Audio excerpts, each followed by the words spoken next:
Everyone, आपका एक बार फिर से स्वागत है हमारे यूट्यूब चैनल पे। स्टूडेंट, लास्ट लेक्चर में हमने मैग्नेटिक के बारे में पढ़ा था, मैग्नेटिक फील्ड के बारे में पढ़ा था, मैग्नेटिक फील्ड लाइंस के बारे में भी हमने डिस्कस किया था।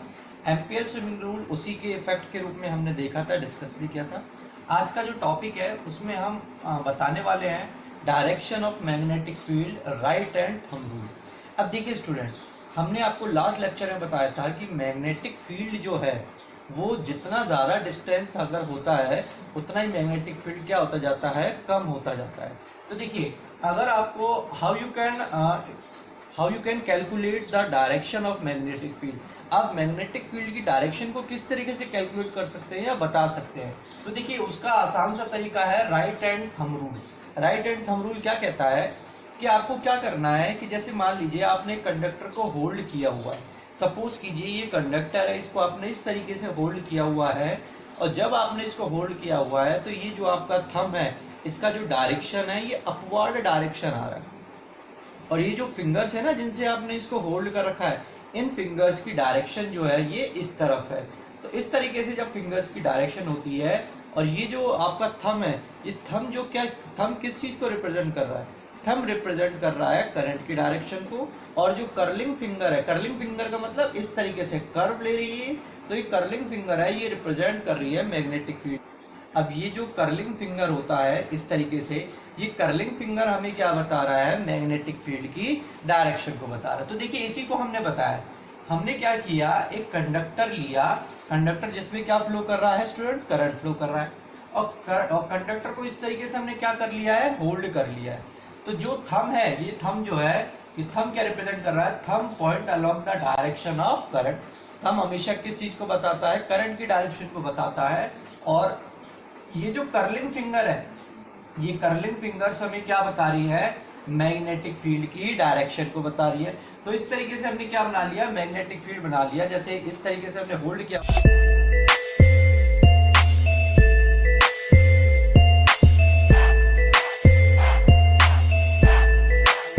मैग्नेटिक फील्ड जो है वो इस तरीके से क्या कर रही है, बन रही है। तो इस तरीके से हम क्या निकाल सकते हैं, मैग्नेटिक फील्ड की डायरेक्शन को बता सकते हैं, किसके through, right and thumb rule के थ्रू। स्टेटमेंट देख लेते हैं।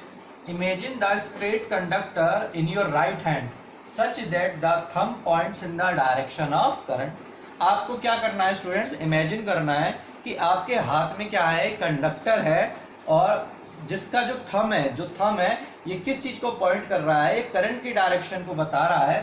The direction of curling finger of the right hand gives the direction of magnetic field lines. और ये जो कर्लिंग फिंगर है ये क्या बता रही हैं, ये मैग्नेटिक फील्ड लाइंस की डायरेक्शन को बता रही हैं। ये मैग्नेटिक फील्ड लाइन देखिए इस तरीके से मूव कर रहा है ना, ये मैग्नेटिक फील्ड लाइंस की डायरेक्शन को कौन बता रहा है, कर्लिंग फिंगर बता रही है। अब देखिए, ये तो है आपका किसका, राइट हैंड थंब रूल का। एक अलग से आता है जिसको हम बोलते हैं कॉर्क स्क्रू रूल। आपने देखा होगा जब किसी चीज को हम टाइट करते हैं तो इस डायरेक्शन में हम क्या करते हैं, रोटेट करते हैं ना, क्लॉकवाइज डायरेक्शन कहते हैं, और इसमें करेंगे तो एंटी क्लॉकवाइज डायरेक्शन। तो इसको कॉर्क स्क्रू रूल भी कहते हैं, जिसमें क्या होता है, देखिए इस तरीके से हम किसी चीज को डालते हैं तो वो नीचे की तरफ जाती है ना। अगर मान लो किसी स्क्रू को हमें टाइट करना है, इस तरीके से हम करेंगे तो धीरे धीरे वो नीचे ही तो जाता है। तो नीचे जो जाना हो गया, ये क्या हो गया, करंट की डायरेक्शन को बता रहा है।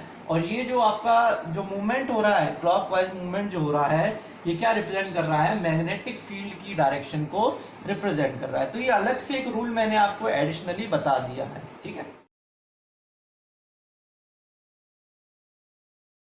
नेक्स्ट देखिए, हमें क्या बताना है, मैग्नीट्यूड ऑफ मैग्नेटिक फील्ड। अब देखिए, मैग्नीट्यूड के बारे में हमें बताना है किसका, मैग्नेटिक फील्ड के बारे में। तो देखिए जरा, if the current in the conductor is increase. तो स्टूडेंट इसमें क्या बता रखा है कि अगर मान लीजिए करंट क्या हो रहा है, इंक्रीज हो रहा है, the deflection of needle of the compass also increase. तो मुझे एक बात बताइए, अगर करंट इंक्रीज हो रहा है तो क्या मैग्नेटिक फील्ड इंक्रीज नहीं होगा, बिल्कुल होगा। तो हम कह सकते हैं कि B इज प्रोपोर्शनल टू, ये क्या है हमारा, the deflection of the needle of the compass, B is proportional to I। इसका मतलब जितना ज्यादा करंट इंक्रीज होगा उतना ही ज्यादा क्या होगा, मैग्नेटिक फील्ड भी इंक्रीज हो जाएगा।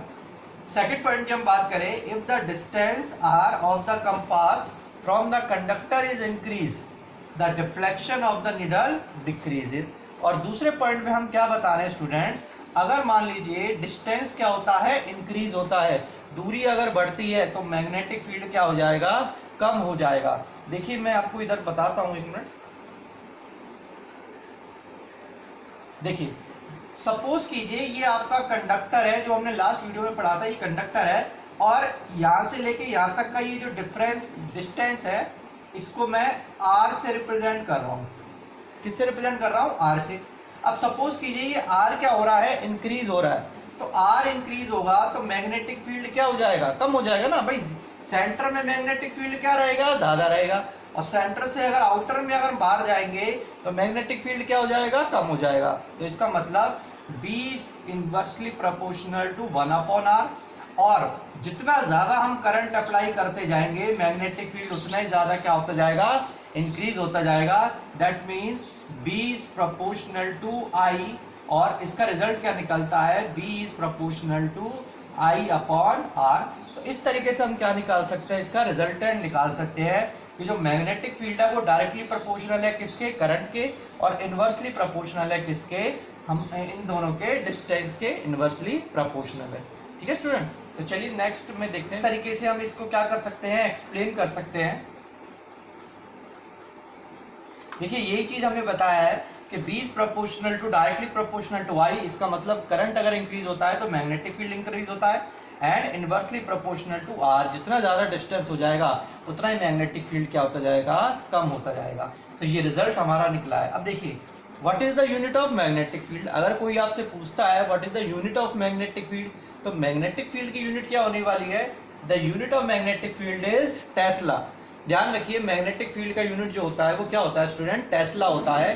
टेस्ला जो है क्या थे, साइंटिस्ट थे in the honour of Yugoslavian born American engineer, Yugoslavian born American engineer थे जिनका नाम क्या था, निकोला टेस्ला। और इन्हीं निकोला टेस्ला ने क्या किया था, मैग्नेटिक फील्ड की यूनिट दी थी, मैग्नेटिक फील्ड के बारे में हमें बताया था। ठीक है स्टूडेंट, तो अगर आपसे कोई पूछता है कि what is the unit of magnetic field, तो आपका आंसर क्या होने वाला है, टेस्ला। ठीक है, चलिए नेक्स्ट पीपीटी की तरफ चलते हैं।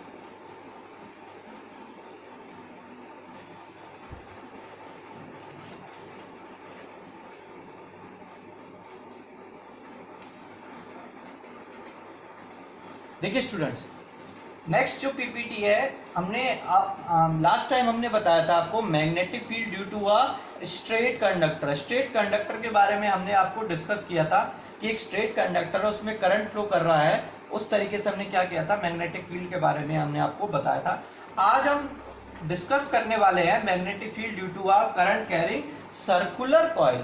पहले जो था वो क्या था, स्ट्रेट कंडक्टर था, अब हम क्या ले रहे हैं, सर्कुलर कॉइल ले रहे हैं। तो सर्कुलर कॉइल में मैग्नेटिक फील्ड किस तरीके से हम फाइंड आउट करेंगे, तो देखिए जरा इसको।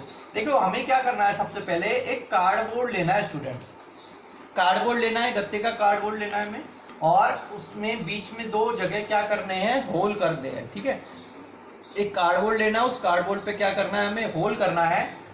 आफ्टर दैट हमें क्या करना है, एक कॉपर वायर को जो वायर जो है उसके बीच में से क्या करना है, निकालना है, और उसके वायर का एक एंड जो है वो बैटरी के पॉजिटिव से कनेक्ट करना है, और दूसरा एंड कनेक्ट करना है बैटरी के नेगेटिव टर्मिनल से। ठीक है, तो इस तरीके से क्या हो जाएगा, हमारा सर्किट ड्रॉ हो जाएगा।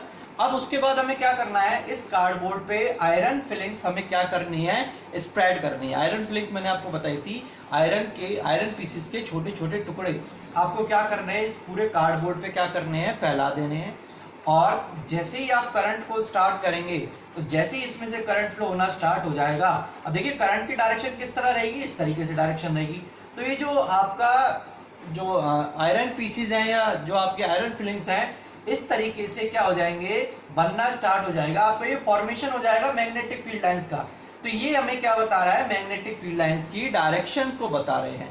एक वो दूसरा जो हमने इससे पहले किया था स्ट्रेट कंडक्टर में, उसमें भी हमने मैग्नेटिक फील्ड की डायरेक्शन बताई थी, किसके थ्रू, स्ट्रेट कंडक्टर कंडक्टर के थ्रू, और इसमें हम किससे बता रहे हैं, सर्कुलर कॉइल की मदद से बता रहे हैं। तो देखिए अगर करंट की डायरेक्शन इस तरह रहती है तो जो मैग्नेटिक फील्ड है उसकी डायरेक्शन क्या रहेगा, अब इस तरह से रहेगा, गोल सर्कुलर में इस तरीके से, ठीक है। और अगर मैग्नेटिक फील्ड की डायरेक्शन डाउनवर्ड रहती है तो इसकी भी डायरेक्शन क्या हो जाएगी, इस तरीके से हो जाएगी। तो इस तरीके से हम क्या कर सकते हैं, जो मैग्नेटिक फील्ड को निकाल सकते हैं किसमें, सर्कुलर कॉइल में।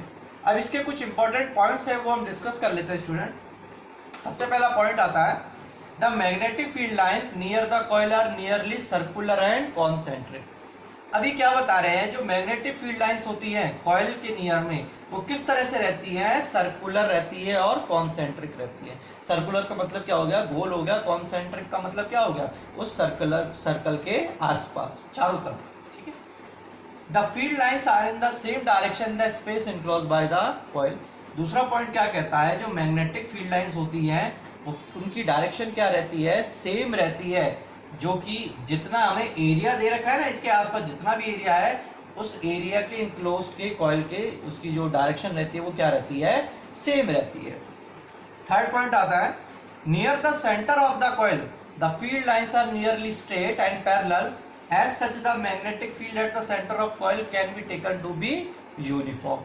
अब क्या होता है, देखिए ये सेंटर में जो कॉइल है, इस सेंटर कॉइल में मैग्नेटिक फील्ड लाइंस की जो हम कह सकते हैं, मैग्नेटिक फील्ड लाइन किस तरह से होती है, स्ट्रेट होती है और क्या होती है, पैरेलल होती है। मतलब ये यूनिफॉर्मली क्या कर रही है, मूव कर रही है। तो हम ये कह सकते हैं कि मैग्नेटिक फील्ड लाइन किस तरह से सेंटर में किस तरीके से मूव करती है, यूनिफॉर्मली मूव करती है, ठीक है। The direction of magnetic field at the centre is perpendicular to the plane of the coil.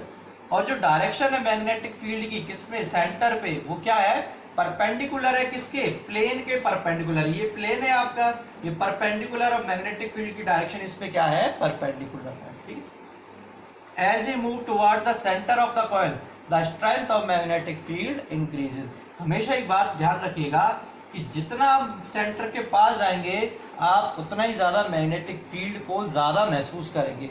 तो जैसे जैसे हम सेंटर के पास जाते हैं मैग्नेटिक फील्ड इंक्रीज होता है, जिस तरह से हम सेंटर से दूर होते जाते हैं मैग्नेटिक फील्ड क्या होता चला जाता है, डिक्रीज होता चला जाता है। तो ये आपको समझ में आ गया होगा, magnetic field due to a current carrying circular coil. Next देखते हैं स्टूडेंट, देखिए अब मैग्नेटिक फील्ड की हमने क्या बता दी, मैग्नेटिक फील्ड की हमने डायरेक्शन को अभी डिस्कस किया है कि मैग्नेटिक फील्ड की जो डायरेक्शन है वो किस तरह रहती है सर्कुलर कॉइल के अंदर। अब हमें क्या बताना है, direction of magnetic field clock rule. हम क्लॉक रूल के थ्रू भी मैग्नेटिक फील्ड की डायरेक्शन को बता सकते हैं। तो देखिए क्लॉक रूल की मदद से किस तरीके से बताते हैं, आपने देखिए इस तरीके से हम एस बना लेते हैं और एन बना लेते हैं, और इस तरीके से हम क्या कर रहे हैं, करंट फ्लो करते हैं इसकी तरफ। तो ये जो आपका साउथ का ये जो एरो है इसी डायरेक्शन में क्या कर रहा है, करंट फ्लो कर रहा है। तो ये डायरेक्शन क्या हो जाएगी, ये क्लॉकवाइज डायरेक्शन हो जाएगी इस तरीके से। The direction of current in this face of circular wire is clockwise, so this face of circular wire carrying current will act as a south magnet, that is south pole. अब क्या होता है कि जो करंट की direction है वो किस तरह से है, साउथ पोल की तरफ है, ठीक है ना, सर्कुलर में है। सर्कुलर में अगर मैग्नेटिक फील्ड की डायरेक्शन आ रही है, करंट की डायरेक्शन आ रही है, उस फेस को हम क्या कह सकते हैं, साउथ पोल कह सकते हैं।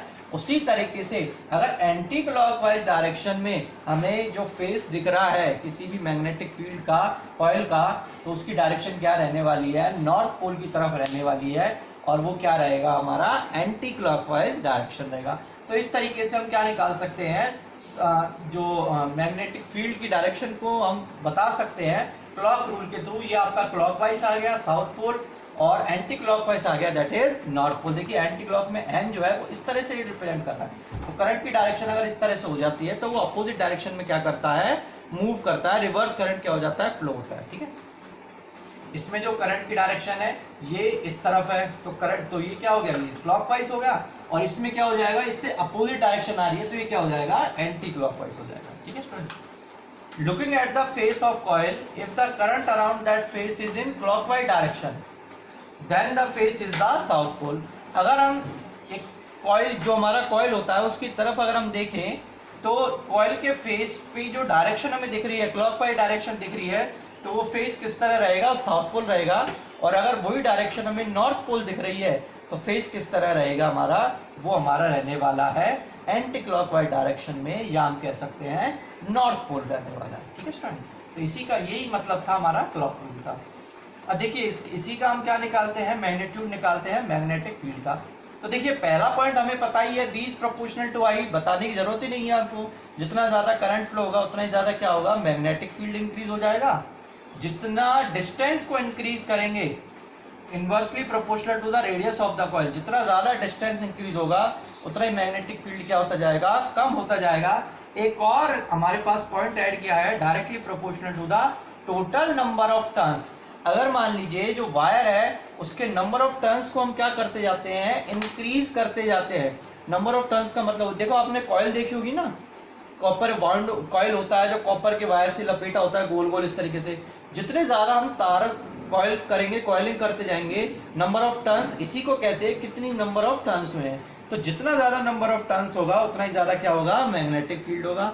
और इन सब का रिजल्ट क्या निकल के आता है, V is proportional to NI upon R। मतलब मैग्नेटिक फील्ड किसके डायरेक्टली प्रोपोर्शनल है, नंबर ऑफ टर्न्स के डायरेक्टली प्रोपोर्शनल है।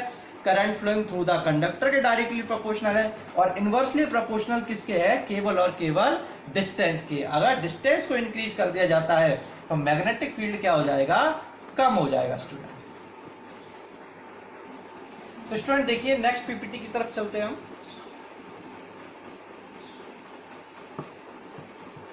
देखिए नेक्स्ट जो पीपीटी है इसमें क्या बताया है, magnetic field due to a current carrying solenoid. तो देखिए सबसे पहले सोलिनॉइड मैं बताता हूँ आपको क्या होता है। देखिए उससे पहले, सोलिनॉइड से पहले मैं आपको ये डायग्राम बताने वाला हूँ। देखिए डायग्राम देखिए आपको इस डायग्राम में दिख रहा होगा, ये क्या कर रखे हमने, ये कॉपर वायर लिया हुआ। जब एक कॉपर, देखो सोलिनॉइड क्या होता है कि कॉपर वायर को इस तरीके से स्पाइरल फॉर्म में लपेटा जाता है या बनाया जाता है तो वो क्या बन जाता है, सोलिनॉइड बन जाता है। तो एक कॉपर वायर को देखिए इस तरीके से क्या घुमावदार तरीके, जैसे स्प्रिंग बनता है ना, इसी तरीके से कॉपर वायर को लिया हुआ है और उसके एक एंड को पॉजिटिव टर्मिनल से, दूसरे एंड को नेगेटिव टर्मिनल से क्या कर रखा है, कनेक्ट कर रखा है। और देखिए इसके आसपास ये आप देख रहे हैं ये ब्लैक, अगर आप इसको जूम करके थोड़ा देखेंगे, मैं आपको दिखा रहा हूँ कि ये जो ब्लैक वाले हिस्से है ये क्या है, ये आपके आयरन फिलिंग्स है। क्या है स्टूडेंट, ये आयरन फिलिंग्स है। अब देखिए मैं आपको बार बार बता रहा हूँ कि आयरन फिलिंग्स को हम पुट डाउन करते हैं और क्या होता है, करंट फ्लो करवाते हैं इस वायर में। जैसे ही करंट फ्लो होता है तो देखिए वायर में क्या होगा, मैग्नेटिक फील्ड प्रोड्यूस होना चालू हो जाएगा ना। आपको पता है कि जो करंट कैरिंग कंडक्टर होता है वो मैग्नेटिक इफेक्ट को जनरेट करता है, तो उसी की चारों तरफ क्या हो जाएगा, करंट फ्लो होना स्टार्ट हो जाएगा इस वायर में और मैग्नेटिक फील्ड बनना क्या हो जाएंगे, स्टार्ट हो जाएंगे। तो ये जो आपको डायरेक्शन दिखाई दे रखी है, धुंधली धुंधली डायरेक्शन दिख रही, देखिए इस तरीके से मूवमेंट हो रहा है, इस तरीके से मूवमेंट हो रहा है, इस तरीके से ये शेप बन रही है। तो ये शेप किसकी बन रही है, हमारी आयरन फिलिंग्स ने क्या बताया, एक तरह से शो कराया कि भाई जो हमारा सोलिनॉइड होता है उसमें करंट हम फ्लो कराएंगे तो मैग्नेटिक फील्ड लाइंस किस तरीके से ट्रेवल करेंगे। तो देखिए ये डायरेक्शन है इसका, ये हमारा क्या है, बीच में सोलिनॉइड दे रखा है। ये क्या दे रखा है हमें, बीच में सोलिनॉइड बना रखा है हमने। सोलिनॉइड मैंने बताया था कॉपर वायर है, सोलिनॉइड के एक एंड को पॉजिटिव टर्मिनल से कनेक्ट कर रखा है, दूसरे एंड को की के थ्रू नेगेटिव टर्मिनल से क्या कर रखा है, कनेक्ट कर रखा है। अब जब इसमें करंट फ्लो होगा, देखिए करंट फ्लो इस तरीके से होगा ना, इसमें करंट फ्लो होगा तो देखिए जो आसपास जो है वो मैग्नेटिक फील्ड क्या हो जाएगा, प्रोड्यूस होना स्टार्ट हो जाएगा ना। और देखिए फेस जो है इस तरह से, मैग्नेटिक फील्ड की डायरेक्शन इस तरह आ रही है तो ये कौन सा फेस होगा, साउथ पोल, और इधर आ रही है तो क्या हो जाएगा, ये नॉर्थ पोल हो जाएगा।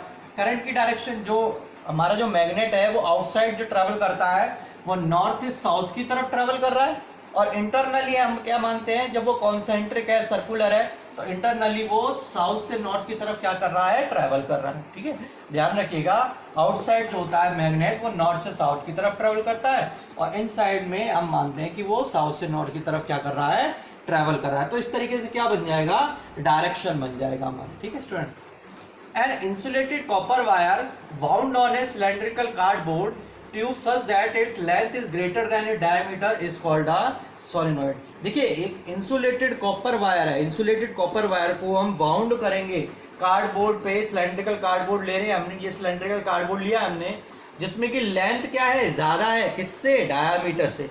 जब लेंथ ज़्यादा रहती है डायामीटर से और जो इंसुलेटेड कॉपर वायर है उसको हमने बाउंड इस तरीके से किया हुआ है कि वो स्पाइरल शेप में बाउंड किया हुआ है, तो उसको हम क्या बोलते हैं, सोलेनॉइड बोलते हैं। The solenoid is from the Greek word from channel. Solenoid जो है वो ग्रीक वर्ड से लिया गया है जिसका मतलब क्या होता है, चैनल, और चैनल का मतलब क्या होता है, माध्यम, मीडियम जिसको हम कह सकते हैं। The pattern of magnetic field line that follows the magnetic field inside a solenoid is uniform. आपको देखिए पहला पॉइंट क्या बताया कि मैग्नेटिक फील्ड लाइंस रहेंगी इनसाइड द सोलेनॉइड में, वो किस तरह से रहने वाली हैं, यूनिफॉर्म रहने वाली हैं। क्योंकि आपको पता है कि मैग्नेटिक फील्ड लाइंस इंटरसेक्ट नहीं करती है, और वो क्या करती है, इक्वी डिस्टेंस को मेंटेन करती है, पैरेलल ट्रैवल करती है, इसलिए हम उसको क्या बोलते हैं, यूनिफॉर्म बोलते हैं। अब सोलेनॉइड भी जो है वो मैग्नेट की तरह क्या करने लग जाता है, बिहेव करने लग जाता है। क्यों बिहेव करने लग जाता है, क्योंकि उसके अंदर क्या होता है, करंट फ्लो होना स्टार्ट हो जाता है, और जब करंट फ्लो होना स्टार्ट होने लगता है तो मैग्नेटिक फील्ड बनता है, और मैग्नेटिक फील्ड बनने से जो सोलेनॉइड है वो मैग्नेट की तरह क्या करने लग जाता है, बिहेव करने लग जाता है। और जब सोलेनॉइड मैग्नेट की तरह बिहेव करेगा तो मैग्नेटिक की प्रॉपर्टी भी आएंगी उसमें, और उन्हीं मैग्नेटिक प्रॉपर्टी में से एक प्रॉपर्टी है कि मैग्नेटिक फील्ड जो इनसाइड रहती है वो क्या रहती है, यूनिफॉर्म रहती है। सेकंड देखते हैं, अ current carrying solenoid behave like a bar magnet with fix polarities at its and. मैंने आपको अभी बताया है कि जो हमारा सोलेनॉइड है वो क्या बिहेव करने लग जाएगा, एक बार मैग्नेट की तरह बिहेव करने लग जाएगा, जिसके क्या होते हैं, फिक्स एंड्स होते हैं, एक नॉर्थ पोल होता है और एक साउथ पोल। तो इस तरीके से ये सोलेनॉइड बन गया, एक साइड क्या हो जाएगा, नॉर्थ पोल हो जाएगा, एक साइड क्या बन जाएगा, साउथ पोल हो जाएगा। और आउटसाइड में मैग्नेटिक फील्ड किस तरह ट्रेवल करता है, नॉर्थ से साउथ, इनसाइड करता है साउथ से नॉर्थ की तरफ। तो इस तरीके से क्या हो जाएगा, सोलेनॉइड को हम देखते हैं। नेक्स्ट आता है मैग्नीट्यूड ऑफ मैग्नेटिक फील्ड। देखिए मैग्नीट्यूड ऑफ मैग्नेटिक फील्ड में हमने क्या बताया, फर्स्ट पॉइंट हमारा क्लियर है, B is proportional to I, जितना ज्यादा करंट होगा उतना ही ज्यादा क्या होगा, मैग्नेटिक फील्ड होगा। बार बार हम इस चीज को बता रहे हैं। B is proportional to N, last में हमने पढ़ा था अगर नंबर ऑफ टर्न्स इंक्रीज होते हैं तो मैग्नेटिक फील्ड भी क्या हो जाएगा, इंक्रीज हो जाएगा। ये देखिए ये कॉपर वायर है, इस तरीके से अगर कॉपर वायर में नंबर ऑफ टर्न्स को इंक्रीज कर दिया जाए तो मैग्नेटिक फील्ड उससे क्या हो जाता है, इंक्रीज हो जाता है। Where N is the total number of turns in the solenoid, then अगर हम इन दोनों को कंबाइन करते हैं that is B is proportional to Ni, तो इसका मतलब मैग्नेटिक फील्ड जो है वो डायरेक्टली प्रोपोर्शनल है किसके, current flowing through the conductor and number of turns in the solenoid. तो इसके क्या है, वो डायरेक्टली प्रोपोर्शनल है। मतलब कि अगर करंट इंक्रीज होता है तो मैग्नेटिक फील्ड भी इंक्रीज होगा, नंबर ऑफ टर्न्स इंक्रीज करना है तो भैया मैग्नेटिक फील्ड भी क्या हो जाएगा, इंक्रीज हो जाएगा। तो हम ये कह सकते हैं कि हमारे पास ऐसे तरीके हैं जिनसे मैग्नेटिक फील्ड को हम इंक्रीज कर सकते हैं। पहला क्या तरीका है हमारे पास, करंट को बढ़ाने से। दूसरा तरीका क्या है हमारे पास, नंबर ऑफ टर्न्स को इंक्रीज करने से। ठीक है स्टूडेंट, तो आज के वीडियो में हमने सोलेनॉइड के बारे में पढ़ा। होपफुली मैंने आपको जितना पॉसिबल हो सकता था उतने अच्छे तरीके से बताया, इसको डिस्कस किया है, डायग्राम हमने यूज किया जिससे कि वो एकदम दिमाग में हमें छप जाए, ये चीजें पता चलना चाहिए कि हम कुछ पढ़ रहे हैं, कुछ लग रहा है। ठीक है, तो होपफुली आपको अच्छा लगा होगा। तो स्टूडेंट अगर आपको वीडियो अच्छा लगता है तो जो वीडियो है उसको लाइक करना ना भूलिए। अगर जो भी स्टूडेंट्स नए आए हैं वो चैनल को सब्सक्राइब जरूर कीजिए, और जो बेल आइकन है उसको प्रेस कीजिएगा, जिससे कि जो वीडियो की नोटिफिकेशन है वो आपको टाइम बाय टाइम मिलता रहेगा। और ज़्यादा से ज़्यादा क्या कीजिए, उसको शेयर कीजिए, जिससे कि मैक्सिमम स्टूडेंट इसका क्या उठा सके, बेनिफिट उठा सके। Thank you.